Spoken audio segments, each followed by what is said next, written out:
Koľko centov je v 1 eure?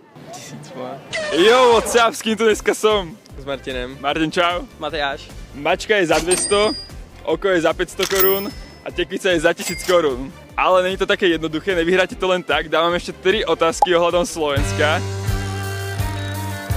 Mačka, jak ste hovorili, hráte o 200 korún.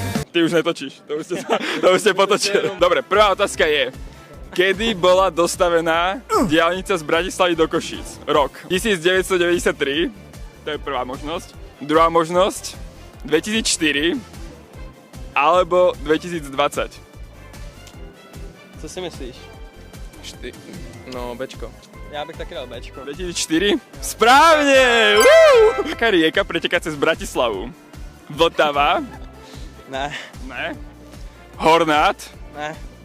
Nebude to také ľahké, nedám ti tam Dunaj. Alebo Mississippi? Bčko. Hornát? Bčko.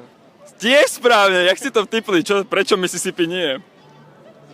Protože to je někde v Americe, ne? Áno, áno, máme tu inteligentných ľudí, to sa mi páči. Koľko centov je v 1 eure?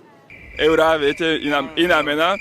Po A 10 centov, po B 50 centov a po C 1000 centov. Cčko. Cčko. Cčko. Cčko? Bohužiaľ. Bylo to Bčko. Bohužiaľ. No pič. Bčko, no tak akože, chalani, ale boli ste dobrí, reálne všetko ste uhádli, takže možno na budúce. Čaute. Bohužiaľ, v 1 eure je 50 centov,